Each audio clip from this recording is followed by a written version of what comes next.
My best friend dated my crush behind my back, but I made them. Regret it in a way they'll never forget. He knew every secret I had, especially who I liked, and that's exactly how he broke me. Jake wasn't just my best friend. He was the kind of guy who made you believe in loyalty, or at least that's what I thought back then. We met in middle school, bonded over a dumb science project neither of us understood, and somehow that turned into over a decade of friendship. We'd been through everything: broken bones, failed exams, late night gaming sessions, fights with parents, heartbreaks. He was the one constant in every messy chapter of my life. If you asked anyone who knew us, they'd call us brothers. We even looked like some cheap Netflix duo. Him, tall, cocky, always smirking. Me, quieter, the guy who listened more than he spoke. Where Jake walked, I followed, and honestly, I didn't mind. He had that energy that made things exciting, the kind that makes you feel like nothing bad could ever happen when you're around him. And for years, nothing did, until college. That's where Lena came in. I met Lena during freshman year, in our literature elective. She had that quiet confidence, the kind that doesn't shout for attention, but makes the whole room notice anyway. The first time she laughed at one of my lame jokes, I swear my brain forgot how to form words for a solid minute. She was all the things I wasn't: outgoing, bold, effortlessly social, but she also had this soft side that showed up when she talked about her art. She used to sketch between lectures, random things like coffee mugs, strangers' faces, street lamps. She said she liked finding beauty in ordinary stuff. Maybe that's why I liked her, because she made everything feel a little less ordinary. I remember the first time I told Jake about her. We were sitting in my dorm room, surrounded by pizza boxes and Red Bull cans, playing FIFA. Dude, I said casually, like my heart wasn't about to sprint out of my chest, there's this girl, Lena. Jake's eyes didn't leave the screen. Lena who? Lena from lit class. She's different. I don't know, man. I think I really like her. He grinned, pausing the game. Oh, Ethan's got a crush. Damn, it's been years since that happened. Shut up. I laughed. I'm serious. Then tell her, he said instantly, like it was the easiest thing in the world. I shook my head. Not yet. I don't even know if she'd be into me. Jake smirked. Dude, girls love the quiet ones. You're mysterious, bro. Just go for it. That's the thing about Jake. He always made you feel like he believed in you until later, when you'd realize he was just collecting your insecurities like souvenirs. Weeks passed, and Lena and I actually started getting close. We'd text after class, hang out in the cafeteria, trade music playlists. She even started coming to some of my study sessions. Every time she smiled at me, it felt like the universe had finally decided to give me something good. Of course, I told Jake everything. Every text, every conversation, every stupid detail. She said my playlist actually good. I'd tell him. He'd grin. Nice. You're in. I trusted him more than I trusted my own gut. So when Jake said, hey, maybe I'll talk to her a bit too, feel her out, see what she thinks of you, I didn't even hesitate. I said, sure, man, thanks. Looking back, that's the moment I should have known. It started subtly. Lena would mention Jake in passing. Jake's actually pretty funny, she'd say with a small laugh. Did you guys grow up together? Or, Jake said you used to get into fights for him in school. That's sweet. I thought nothing of it. I mean, of course they talk. Jake was charming. He could make friends with a wall if he wanted. Then one afternoon, she mentioned something that made my stomach twist. Jake said you used to have this huge crush on someone named Mia in high school, she said teasingly. I froze. That was something I told Jake when I was 15. Something I never told anyone else. Did he? I said, laughing awkwardly. Wow. He really remembers everything. She smiled. Yeah, he said you've always been the loyal type. I didn't realize it then, but Jake wasn't just telling her stories, he was rewriting them. Painting himself as the honest friend who was helping me, creating the image of a guy who knew me best. Over the next few weeks, Jake started hanging out with us more often. He'd show up at the cafeteria by coincidence or join our group study sessions even though he wasn't in our class. I didn't question it.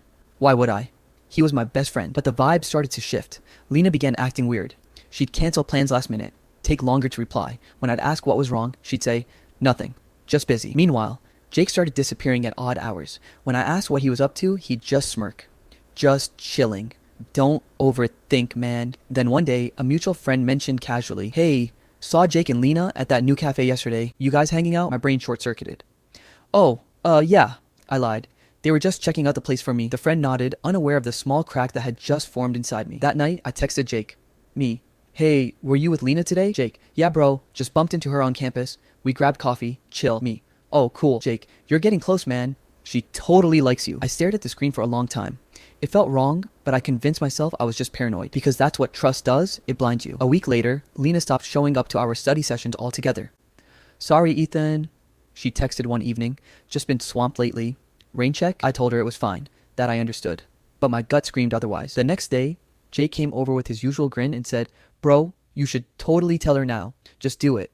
Don't wait too long. He was right. I'd been waiting too long. So I decided I'd confess. Not through text, not in class in person. I picked a small cafe near campus, the one she liked because it had the best cappuccino in the city. I texted her that morning. Hey, want to grab coffee later? I need to talk to you. She replied a few minutes later. Sure, 5 p.m. I smiled, finally. After months of waiting, I tell her how I felt. Jake swung by my place before I left. You're finally doing it, huh? He said with a grin. Yeah, I said nervously. Wish me luck. He slapped my back. You don't need luck, man. You've got her. I didn't realize the weight of that sentence until later. I reached the cafe early, 4:45 p.m. My heart was racing. I kept rehearsing what I'd say. Hey, Lena, I really like you. Simple, honest, straightforward. I sat near the window waiting. Every time the door opened, I looked up. At 5 o'clock, she wasn't there. At 5:10, still nothing. At 5:20, I started to worry. Maybe she got stuck somewhere. Maybe she forgot. Then I saw her. She walked in laughing. And beside her was Jake. For a second, my brain refused to process what I was seeing. They looked close, too close. His hand brushed against hers casually, like it had done it 100 times before. I froze. My heart pounded in my throat. Maybe it was nothing. Maybe he was just keeping her company until I arrived. Then Jake leaned in and whispered something. She laughed again, the kind of laugh I used to wait for. And before I could stand, before I could even breathe, she turned her head slightly and kissed him, right there, in the middle of that cafe. I didn't move. I couldn't. The world went silent. The background noise, the chatter, the coffee machine, the music, it all faded into a dull ringing in my ears. It wasn't just a kiss, it was a confirmation of every fear I'd ignored, every red flag I'd explained away. Jake pulled back, smirking. For a split second, his eyes met mine through the cafe window. He didn't look surprised. He looked satisfied, like he'd been waiting for me to see it. And that's when it hit me, it wasn't the kiss that broke me. It was the look on his face. He knew I'd be there. He wanted me to see. Betrayal doesn't hurt because they lied. It hurts because you believe they never would. I didn't sleep that night, or the night after, or the one after that. I just kept replaying it in my head, the cafe, the kiss, and that smirk on Jake's face that felt less like guilt and more like victory. People say heartbreak feels like something breaking inside you. For me, it felt like something was erasing. Every memory, every laugh, every promise, all of it getting wiped out by that one image. I wanted to scream, to confront him, to ask why, but I didn't. I went home, sat on my bed, and stared at the wall for hours until the sun came up. When Jake texted me the next morning, "Bro, you good?" I deleted the message without replying. He knew exactly what he'd done, and I wasn't going to give him the satisfaction of seeing me fall apart. The next few weeks felt like walking through fog. I stopped showing up to lectures.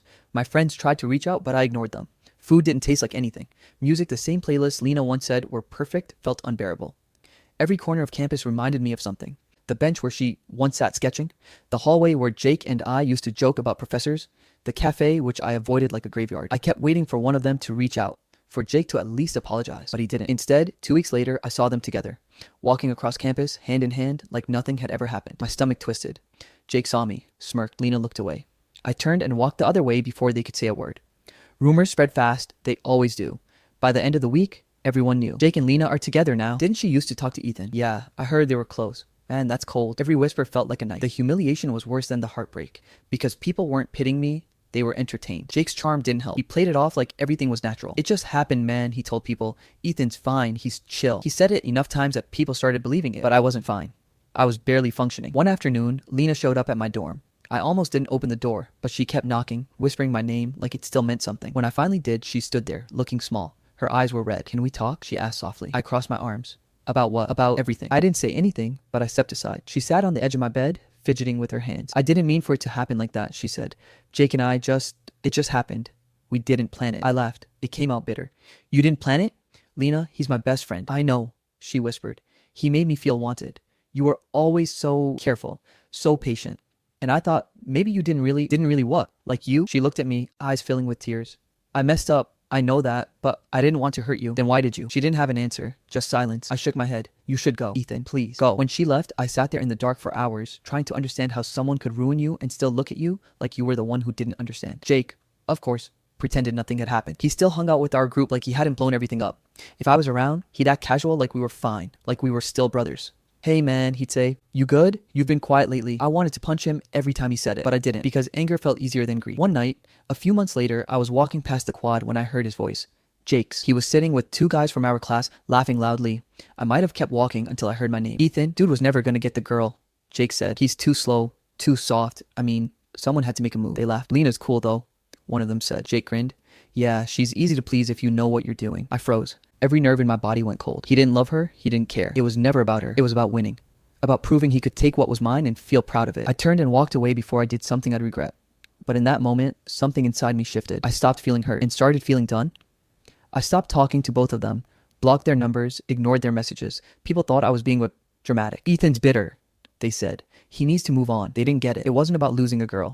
It was about realizing the 2 people I trusted most were capable of smiling at me while stabbing me in the back. So I disappeared. I stopped going to parties, stopped hanging out, stopped pretending. Instead, I started showing up to the gym, to the library, to therapy. Every day, I poured everything I felt into something that could rebuild me. Anger became fuel. Silence became strength. And for the first time in months, I started to feel alive again. Sometimes, I'd see them around campus Jake, still trying to act like the center of the universe, and Lena, a dimmer version of who she used to be. She looked tired. He looked bored. Part of me pitied her because I knew what it was like to trust Jake, and I knew exactly how that story ended. A few weeks before graduation, I got an email that would change everything. An offer for a year-long internship in another city. Competitive, paid, once-in-a-lifetime kind of thing. When I read it, I felt something I hadn't in a long time. Hope. I packed my things quietly. No goodbyes, no explanations. I left before anyone could notice I was gone. And as the train pulled away, I looked out the window and thought, if pain was fuel, I was about to burn brighter than ever. Revenge wasn't my plan, but fate handed me the perfect stage. It's strange how much can change in a year, and how some things never do. When I left that town, I didn't say goodbye, not to Jake, not to Lena. I just packed my bags, shut the door to that suffocating dorm room, and drove until the skyline disappeared in my rearview mirror. I told myself I was leaving behind the pain, the betrayal, and the version of me that had begged for people who didn't deserve me. But the truth, I didn't leave to escape. I left to rebuild. The Ethan that returned a year later wasn't the quiet, naive guy who got stabbed in the back by his best friend and the girl he loved.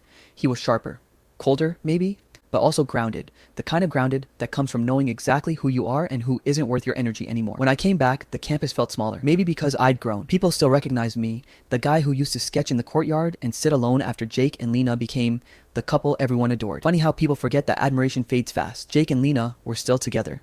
That surprised me. Not because I thought they'd last, but because they looked like a couple trying to convince everyone they were happy. Jake was still loud, still charming on the surface, but there was this tension in his jaw now. The kind that comes from controlling too much and trusting too little. And Lena, she looked tired. Not physically, more like her light had dimmed. Her smiles were careful now. Her laughter didn't reach her eyes anymore. Our first encounter happened by accident or maybe fate, just like irony. I was standing outside the main hall, holding a coffee, waiting for a faculty advisor who'd asked me to help with the design showcase. That's when I heard Jake's voice, that same overconfident tone I used to know too well. He was bragging about some internship he almost got, but lost because management didn't understand his creativity. I turned and our eyes met. For a second, his expression froze. Then came that fake grin, the one he used whenever he felt threatened but didn't want to show it. Ethan? Dude, look who's back. Lena stood beside him, clutching her bag. Her eyes widened and she took a small, nervous breath. Ethan, she said softly. Hey, I replied, calm, simple. The kind of hey that carried no anger, no warmth, just distance. Jake clapped my shoulder like we were old pals. Man, it's been ages. Didn't think you'd come back after, well, everything. Yeah, I said. Neither did I. I could tell it bothered him that I wasn't awkward, that I wasn't shrinking under his fake friendliness, that I didn't flinch at seeing Lena. Confidence unsettles insecure people. That day, I walked away first, and I made sure it looked effortless, because it was. The showcase prep began a few weeks later. It was a campus-wide event, and I'd been invited to present my design project, a blend of art and tech I developed during my year away. It was supposed to symbolize human connection through abstract design. Ironic, I know, considering I'd spent most of that year avoiding people. That's where I met Sophie. She was new, transferred from another university. Smart, grounded, and refreshingly unfiltered. Our first conversation happened because I accidentally spilled paint near her workstation. She didn't yell, didn't make a scene. She just looked up and said, "Guess you're marking your territory?" with this teasing smile. I laughed, probably the first genuine laugh I'd had in months. We started talking, nothing intense, just small things, favorite artists, music, random philosophical stuff at 2 p.m. when both of us should have been working. She had this quiet confidence, the kind that didn't need validation, and that fascinated me. She never asked about my past, not once. But she noticed things. The way I avoided certain places, the way my eyes drifted when people mentioned Jake's name, the way I paused before saying, "Trust, you've been through something," she said one evening, sitting beside me in the empty studio. "Something that taught you not to expect much from people." I smiled faintly. "You're not wrong." She shrugged. "That's okay, just don't let it make you numb." That line stuck with me. Over time, people started noticing Sophie and me hanging out. We weren't dating. We didn't need to label it, but our connection was obvious, effortless in a way that made others curious. And that's when Jake started acting weird. He'd show up randomly, crack jokes that weren't funny, ask invasive questions like, "So, you and Sophie, huh? Getting close?" I'd just smile and say, "Just friends," but I could see the flicker of insecurity behind his grin. Jake was the kind of guy who needed to feel superior. If someone around him looked happier, calmer, or more respected, he'd find a way to tear them down. And lately, it wasn't working anymore. Lena noticed too. One afternoon, I was sketching by the lake, the same spot we all used to hang out at. She approached quietly, like she didn't know if she was allowed to. "Ethan," she said softly. I turned. Lena. She looked nervous, clutching her notebook. "Can we talk?" I didn't answer, just gestured to the bench beside me. She sat. For a moment, silence filled the air. heavy, nostalgic, awkward. Then she whispered, "I'm sorry." I didn't respond. "I don't know if that means anything now," she continued, "but I made a mistake. Jake, he's not who I thought he was. I thought he loved me. I thought what we had was real." I let her talk. I didn't interrupt because this wasn't about me anymore. Finally, I said, "We all see people the way we want to see them. The truth comes later." She looked down, tears in her eyes. "I hurt you." "Yeah," I said. "You did?" There was no anger in my voice, just fact. She reached for my hand. I pulled it away. That's when she realized forgiveness wasn't the same as returning. A few days later, Sophie pulled me aside after class. "I need to tell you something," she said, lowering her voice. "About Jake." "What about him?" She hesitated. "I overheard something at the coffee shop. 2 girls from his department were talking apparently. He's been hooking up with one of them. For months, while he's still with Lena." I felt nothing. Not shock, not anger, just clarity. Sophie frowned. "I thought you'd want to tell her." "I could," I said. "But that would make it my drama again, and I'm done with that." She studied me. "So what will you do?" I smiled faintly. "Something better." It started subtly. No grand plan, no manipulation, just truth, framed the right way. Jake had been trying to get into the same professional design competition I was leading a presentation for. He wanted validation, the kind he thought I'd stolen by becoming the successful comeback.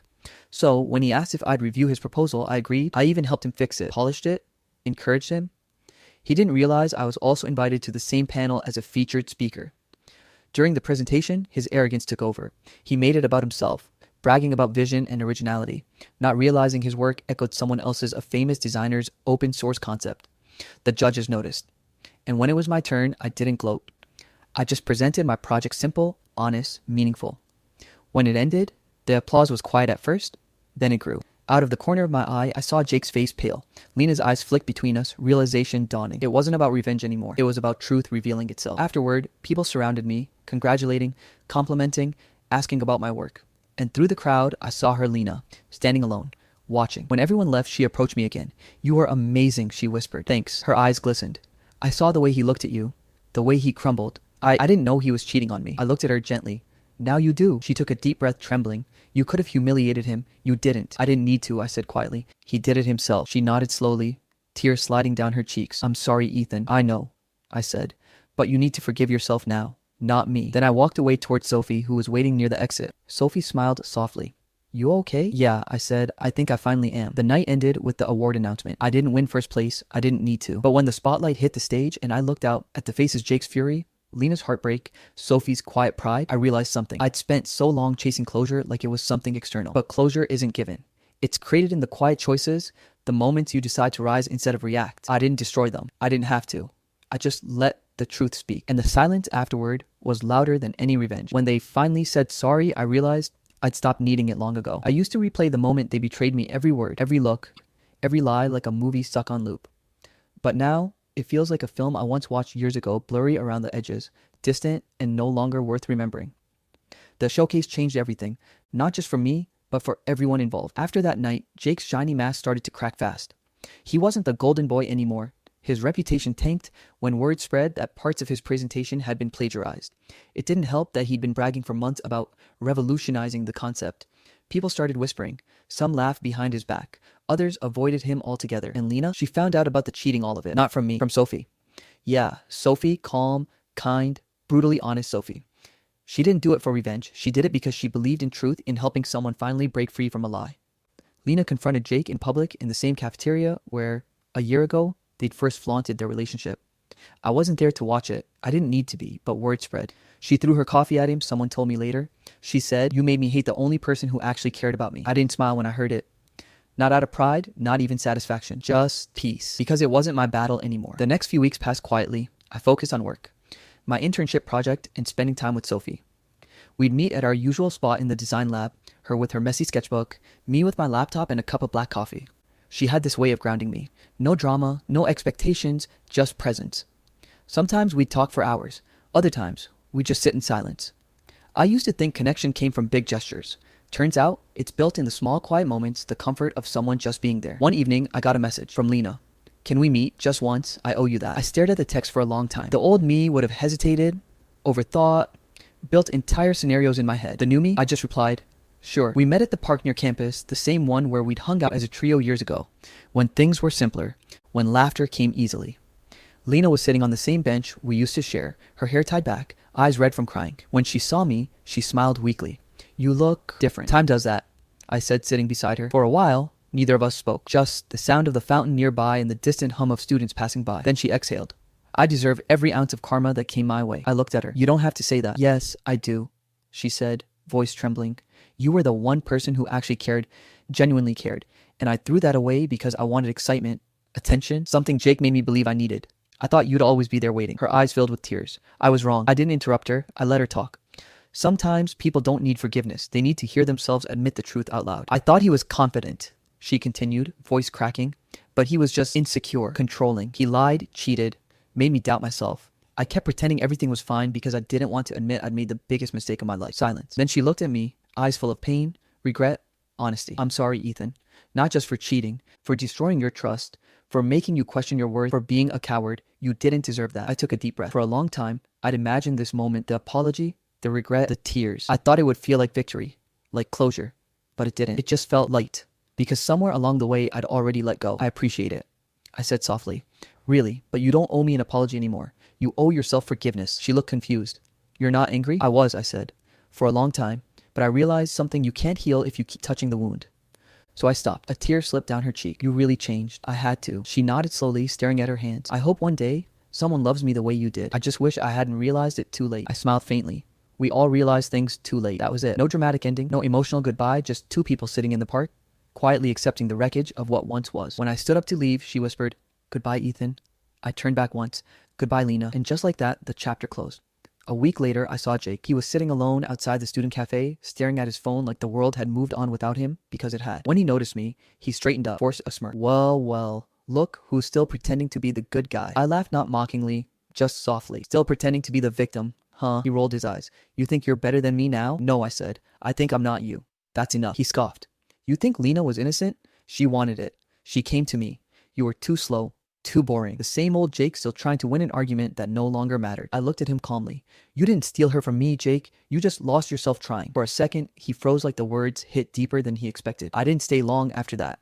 Just walked away, leaving him sitting there with his hollow smirk and empty ego. Months passed. The showcase turned into bigger opportunities, collaborations, internships, and eventually an offer from a design firm I'd once dreamed about. But what meant more than any of that was the peace I carried.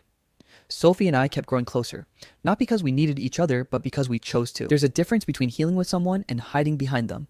She never became a distraction from my pain. She became the calm after it. We started spending weekends exploring little towns nearby, sketching, laughing, sharing quiet meals in cozy cafes.